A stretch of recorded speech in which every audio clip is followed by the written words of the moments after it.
Olá pessoal, Igor Moraes aqui com vocês na Vem TV para mais um papo despolitizado e hoje aqui com Antônio da Cunha Lima. Muito bem-vindo. Obrigado, Igor. Eu fiquei muito contente com esse convite da Vem TV para participar desse programa, que com certeza está fazendo sucesso e vai aumentar o sucesso. Eu fico muito agradecido de ter sido um dos convidados desse programa, que eu tenho certeza que você vai tocar para frente. Muito bom, muito bom. Essa é a ideia. A ideia é a gente conhecer um pouco mais, o nosso papo despolitizado é não falar de política partidária, mas falaremos de política social, política econômica. Mas eu quero, na verdade, conhecer um pouco mais sobre o Cunha Lima. Bom, vamos lá. Eu sou nordestino, de Campina Grande, estado da Paraíba. Cheguei em São Paulo em 1968, com 13 anos de idade. E lógico que, como todo nordestino, aqui em São Paulo nós somos para a luta. Nós fomos morar em Carapicuíba, eu, meu pai, minha família, meu avô já estava aqui. Não tenho vergonha de dizer que sofremos muito. Eu engraxei sapato na Praça da República, em diversos outros lugares, na Praça da Patriarca. Vendi bala e amendoim dentro do trem da antiga FEPASA, hoje CPTM. Graças a Deus, nunca parei de estudar e trabalhar. Com 16 para 17 anos de idade, eu já estava como auxiliar de pregão da Bolsa de Valores. Com 18 para 19, eu já era operador na Bolsa de Valores. E aí que nós começamos a crescer e ter um sentido de vida e crescer profissionalmente. Me formei em administração de empresa, fiz pós-graduação em economia, fui um alto executivo de uma grande multinacional e sempre gostei da política, que eu acho que a política é uma forma de transformação social de um país como o nosso e um estado como o estado de São Paulo. A história é bem interessante, né? O senhor chegou aqui, vindo do Nordeste, como muitas famílias, sim, né? Vieram. E nesse momento de engraxar sapato, era aquele momento assim, eu estudo, eu preciso ajudar a família. Pois é, porque na verdade você tinha o seguinte, você estava morando de aluguel, né? E você tinha que ajudar dentro da sua casa, e ao mesmo tempo você tinha que estudar. Ou seja, eu fazia isso aí na capital, São Paulo, e morava em Carapicuíba, que no centro de São Paulo, a Carapicuíba dá 25 quilômetros aproximadamente. E o transporte era trem, então eu aproveitava que vinha no trem e já via vendendo as coisas, e com a minha caixinha de sapato para engraxar. E foi exatamente aí que eu entrei numa corretora, porque eu engraxava o sapato de um cidadão toda semana, e ele chegava para mim e falava, olha, você é comunicativo, eu gostaria que você fosse trabalhar comigo. E foi uma coisa muito gozada, porque eu já tirava mais dinheiro engraxando sapato e vendendo do que o salário mínimo do menor. Até hoje eu tenho a carteirinha, antigamente tinha uma carteira profissional do menor. Isso. Que o salário, se eu não me engano, era 112 mil cruzeiros, alguma coisa assim. E eu já tirava em torno de 180. A minha negociação para trabalhar com ele foi que ele tinha que pagar no mínimo 180, que eu tinha que levar aquele dinheiro para dentro da minha casa. Acabou que depois, acho que de uns 3 ou 4 meses, eu convenci ele de que ele teria que pagar mais do que era o salário mínimo do menor, e eu fui trabalhar e fiquei com ele muitos anos, e nessa corretora durante muitos anos. Mas sempre estudando? Sempre estudando, nunca parei de estudar. Em Carapicuíba ou São Paulo? Eu estudava em Osasco, olha só. Saía de Carapicuíba, vinha no centro de São Paulo, andava da Júlio Prestes até a Rua da Quitanda a pé e voltava. Saía, pegava um trem até Osasco, de Osasco eu pegava um ônibus até a Viliara, e à noite eu pegava o ônibus até Carapicuíba. E no dia seguinte eu estava trabalhando. Essa foi a minha vida. Isso foi aí, o senhor foi na Bolsa até... Eu fui na Bolsa durante muitos anos, depois eu fui contratado para ir trabalhar numa multinacional, saí de lá como diretor. Aí depois eu montei meu próprio negócio. Aqui em São Paulo mesmo? Aqui em São Paulo mesmo. É. E aí, mas já formado? Já formado, já casado, já com filhos. Entendi. Né? E aí os negócios... começaram a fluir. Foi para que linha? Porque a gente estava conversando, né? Assim, eu também saí de carteira assinada, de CLT, e de repente virar empresário. E esse desafio de sair de virar empresário. Mas apesar de que eu já era empresário nessa época de vender bala no trem, de engraxar sapato, né? Pois é, Igor. Para você ter ideia, Eu era executivo numa multinacional, então eu tinha algumas regalias. Eu tinha carro pago pela empresa, uma viagem por ano pago pela empresa, na verdade, e um salário muito bom. A partir do momento que eu virei empresário, eu comprei 2 postos de gasolina, um em Paulínia e outro em Cosmópolis. O meu diretor, na época, meu presidente, chegou e falou: você é um alto executivo, você vai ser, ele usou, frentista, você vai vender gasolina. Eu falei: eu vou. Então eu vou te dar um prazo de 6 meses para você voltar aqui e pedir de volta o emprego. Eu não vou te mandar embora, eu vou te pagar 6 meses de salário, você pode ir lá. Aí eu falei para ele: Batista, eu não vou voltar mais, mas eu vou te pagar 6 meses que nós investimos em você e nós gostamos de você. E depois, antes de 6 meses, eu cheguei para ele e falei: eu não preciso mais receber o seu salário. Eu estou me dando bem e vou crescer nesse ramo.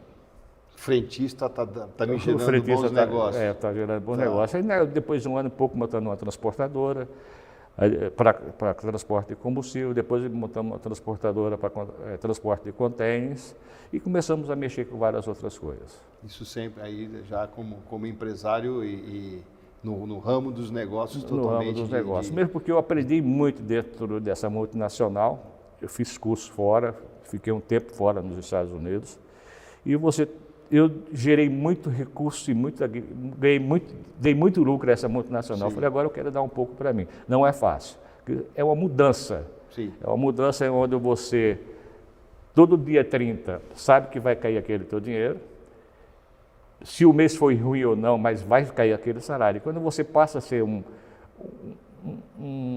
empresário, a tua responsabilidade aumenta. E às vezes aquele dia 30 você tem que pagar o seu funcionário e às vezes não sobra nada para você. Não sobra nada, né? Essa é a grande realidade. Você deve passar também por esse mesmo exemplo, com certeza passa por esse mesmo. Perfeito, isso mesmo. Mas o senhor contou a história, me parece que foi muito fácil essa vinda para São Paulo, Carapicuíba, engaixar sapato, bolsa de valores. Eu acho que não. Né? Sempre existe um pouco. É uma luta, né? Antigamente a discriminação era maior, principalmente do nordestino, né? Sim. Você chegar numa cidade como São Paulo, e eu cheguei numa época de frio, eu não tinha calça comprida, eu não tinha roupa de frio. Lá não precisa, né? Lá não precisa. Se chega aqui, não precisa, você não tinha. Realmente é uma luta e não é fácil. É uma luta, é matar um leão todo dia e deixar o outro preso para o dia seguinte. Eu insisto nessa pergunta porque é importante para as pessoas saberem que onde o senhor chegou, onde o senhor está. Sim. e todo o esforço, né? Não é sacrifício, até um ponto acredito que sim, mas o esforço para estar onde está, né? Mas que é totalmente viável. Sim. É totalmente viável. Eu acho que nós vivemos num país, Igor, em que existem essas oportunidades. Eu acho que as pessoas que têm coragem, a pessoa que é audaciosa e fala: não, eu acredito naquilo lá, ele tem que lutar e ir em frente. Tudo na vida você tem que acreditar. O que você for fazer que não acredita, é melhor você ficar em casa de braços cruzados e não fazer. Mas se você acreditar, vá fundo. Eu fiz isso na minha vida toda, ou seja, quando eu vim para Carapicuíba, ou seja, eu peguei uma cidade, vim morar numa cidade em que tinha em torno de 7 mil habitantes, hoje está em 500. Nós criamos um grupo, virei vice-prefeito e virei o deputado federal mais votado na cidade, né? E fizemos crescer. Depois de um certo tempo eu me afastei da política e fui morar na Praia Grande. Faz 18 anos que hoje eu moro na Praia Grande, que é uma cidade que realmente é uma cidade bonita, uma cidade que precisa se transformar, mas ela é uma cidade bonita. Só até antecipou uma próxima pergunta aqui, que era exatamente sobre isso, porque tem essa história de São Paulo, né? essa aprendizagem enquanto ainda jovem, depois todo um crescimento profissional, vira empresário, e aí em que momento a política entra na sua vida ou a sua vida entra na política? Eu sempre gostei e sempre adoro a política. Eu acho que a política é um grande instrumento de transformação social. Você, como empresário, pode até ajudar uma certa população, um certo número de pessoas, mas é como político e como político que você consegue fazer uma grande transformação. E se você ama o que você faz, no teu trabalho, na política, você vai fazer bem feito. O que as pessoas precisam entender é que existem pessoas boas na política. Normalmente, quem acaba sobressaindo na política é aquela pessoa que vai para o caminho torto. E caminho torto chega uma hora que a mentira tem prazo e tem validade. As pessoas têm que acreditar em quem realmente quer fazer algo de sério e algo duradouro e que seja o futuro seu e da sua família e dos seus filhos. E aí o senhor entra nessa aventura, vamos chamar aventura não, né? Nesse trabalho político ainda em Carapicuíba. Isso eu comecei em Carapicuíba. Comecei bem antes de Carapicuíba.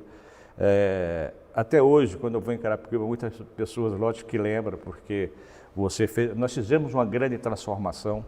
Carapicuíba é uma cidade, ela é pequena, ela tem 35 km², era uma cidade em que 90% das ruas não eram asfaltadas.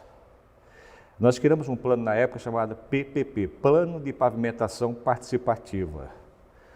Nós fizemos várias reuniões nas ruas. Dependendo do tamanho da rua, nós criamos líderes, de 1 a 4 líderes. Por que isso? Porque esse líder tinha várias responsabilidades. Esse líder ele ficava responsável em comprar todo o material para aquela rua. Ele arrecadava um X da população, tudo isso era feito cálculo antes. E por que tudo isso? Você pode me perguntar, mas por que esse dinheiro ficava no líder? Porque nós fizemos um cálculo que o custo era menor. Porque se esse dinheiro entrasse na prefeitura, 25% tinha que ir para a saúde, 20% para a educação. Então, se você pagasse R$10 no asfalto, ele já ia para 20. Só de custo quando o dinheiro entra na prefeitura. Como a prefeitura tinha mão de obra e as máquinas, nós invertemos o processo. Em um prazo de 2 anos, nós asfaltamos quase 2.000 ruas. Foi aí que me deu, quando eu saí candidato a deputado federal, me deu a eleição na própria cidade. Na época, a Folha de São Paulo fez uma pesquisa, pegou o meu exemplo e do deputado e ex-governador Franco Montoro, a Folha defendeu o voto distrital e pegou o meu exemplo. E explicou, o Montoro teve voto em todos os municípios de São Paulo, o Cunha Lima teve o voto em Carapicuíba, Osasco e região. O compromisso dele é por onde? É naquela região. Naquela região. Então, isso foi muito bom na época e foi um bom exemplo. Entendi. E aí o senhor também foi candidato, foi parte para deputado federal. Aí eu parti para federal, ganhei e fiquei 1 ano no mandato de deputado federal. Aí depois eu saí candidato a governador em 2005. Aí foi uma aventura, porque na época a polarização era em cima do Serra e do Aloysio Mercadante. Entendi. Bom, mas o nosso papo é despolitizado e aí, assim, o objetivo disso, assim, a gente sabe que usualmente as pessoas falam bastante mal do político. E aí repito sempre aqui, assim, antes de falar sobre o político, entenda que existe uma pessoa por trás, né? Alguém que tem sonho, alguém que batalhou para estar ali, né? E aí conta pra gente um pouquinho assim, o motivador disso tudo. Você sempre gostou da política, ok, mas qual é o grande desafio de estar numa posição política? Por exemplo, eu acabei de falar que a cidade era uma cidade que era conhecida, tem até uma empresa de anos que era chamada, a empresa se chamava Poeirinha, porque onde ela passava... Era nome ou era apelido?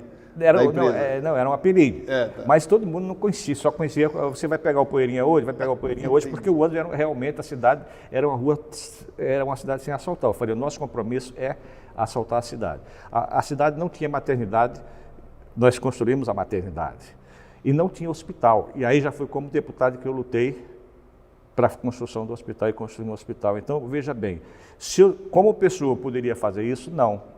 Como político, sim. Eu lutei para trazer o bem para aquela população que precisava. Que eu acho que quando o político trabalha sério, ele tem que buscar o bem para a comunidade, para a sociedade. O agente de transformação. O agente de transformação. Que eu também repito isso sempre aqui, e é assim que eu vejo, e eu pergunto sempre isso, exatamente por isso, para saber se a gente está conectado, porque a gente entende que a gente entende não, né? A regra é essa.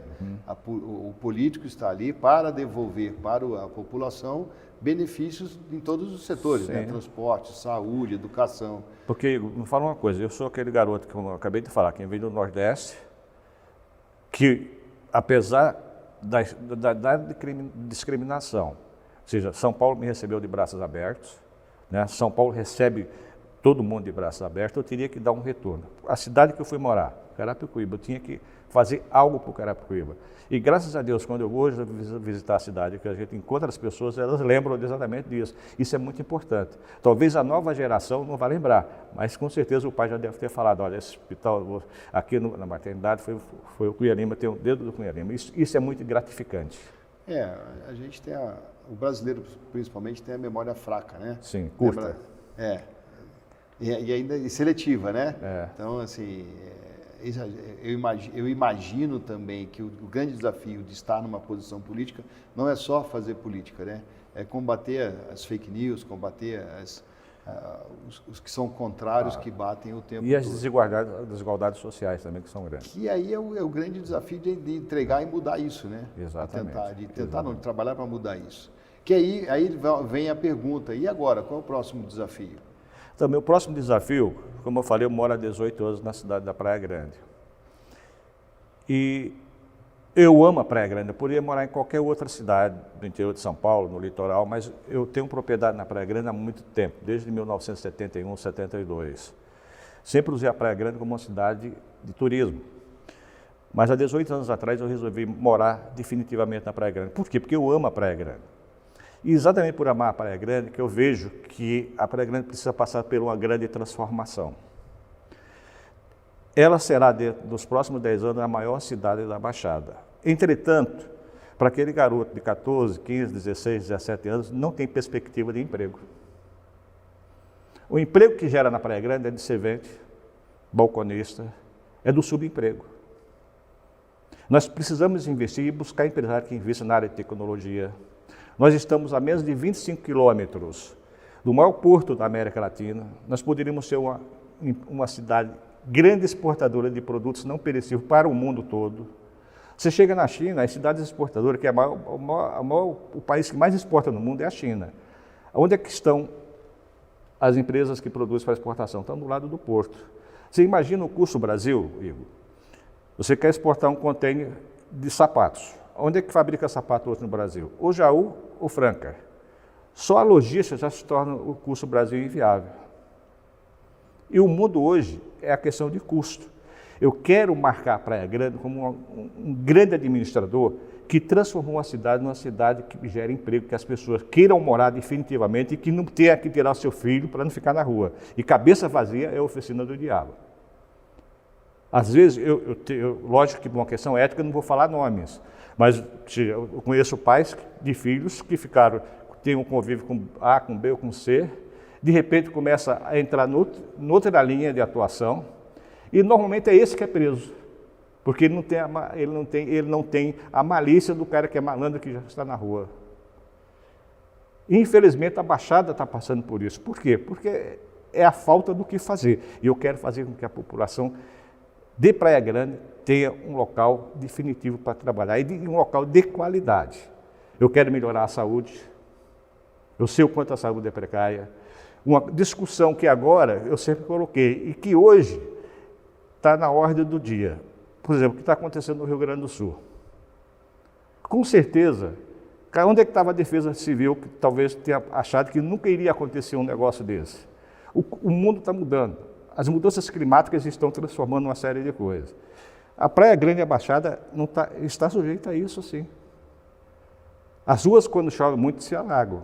Onde é que está a nossa defesa civil? Vamos treinar essa defesa civil? Ou seja, existem alguns gargalhos na cidade que eu quero corrigir isso aí. Olha o termo que eu usei. Eu quero corrigir isso aí, quero ter a oportunidade, quero que você me dê a oportunidade. Hoje estou te pedindo como pré-candidato a prefeito, mas eu quero ser o prefeito da sua cidade, da nossa cidade. Eu desejo sucesso nessa empreitada, até porque o desafio humano é muito grande para poder construir isso, né? E, de novo, a gente trazendo o papo despolitizado, eu entendo a sua fala como um desafio pessoal. Sim. Né? Sim. Assim, eu gosto tanto que eu gostaria que, e se eu estiver, eu vou trabalhar para isso, né? É porque, só para você ter uma ideia, eu não queria mais, sabe quando você está num estágio da sua vida, que você estudou, que você tem seu negócio, você tem sua família, que você não queria mais se envolver com determinadas coisas. Eu decidi sair candidato faz exatamente uma semana. Eu não estava pensando em sair candidato, mas eu comecei a analisar cada pré-candidato que tinha na minha cidade, na Praia Grande. Aí você analisa, tem um aqui que está há 32 anos no poder, 32 anos. Ele sempre faz o sucessor e nesse meio termo ele vem, vira deputado federal, fala para todo mundo que vai ficar 4 anos, nunca fica 1 ano e meio. Aí tem outros candidatos aqui que só Deus sabe as suas ligações. Aí você começa a analisar, pô, eu tenho netos, tenho filhos, eu tenho meu filho mais novo vai fazer 18 anos agora dia 8 de junho. Qual é o futuro desse garoto? Aí você começa a analisar, e quantas famílias estavam lá e não voltaram para São Paulo porque não tem perspectiva de trabalho? Não para o adulto, para aquela criança, para aquele adolescente. Então eu quero ser o instrumento de transformação nesse sentido. Eu tenho certeza que eu não vou decepcionar as pessoas, até pela minha história de vida. Entendi. Ou seja, eu estou voltando, Igor. Eu quero ajudar, eu quero deixar, como eu deixei muita coisa aqui marcada na cidade de Carapicuíba, eu quero fazer a mesma coisa em Praia Grande. Entendi sim. Às vezes a gente mistura um pouco política com um desejo, mas o papo despolitizado é isso, né? Isso, né? É entender o desejo e o legado que o senhor pode deixar, o senhor quer deixar, né? E eu acho isso, acredito que isso seja realmente o grande dom nosso aqui, é deixar legado, né? Com toda certeza. Deixar o nosso legado aqui, deixar uma história bonita, né? Porque você tem o seguinte, cada um tem um caminho, um destino. Alguns se acomodam e outros vão buscar. Eu não sou uma pessoa de me acomodar em nada. Eu gosto de desafios. Teve um jornalista no domingo que me ligou e falou, mas o senhor não acha que essa pessoa que está lá há 32 anos tem todas as chances de ganhar? Eu falei, eu acho que ele está lá há 32 anos. Está na hora dele dar a oportunidade para alguém que quer fazer algo que ele não fez. Ele teve 32 anos para fazer. Se a cidade está assim hoje, a culpa é de quem? Se tem uma praça bonita, beleza, parabéns, vamos bater palmas. Mas se teu filho está desempregado, de quem é a culpa? Se você vai no hospital e de repente ou falta medicação ou falta médico, de quem é a culpa? É isso que nós temos que pensar. Mas então, eu não sou jornalista, a gente aqui é um papo mesmo, isso é um papo, a ideia é, como eu sempre falo aqui, é tirar as minhas dúvidas pessoais, e aí acabou virando um programa.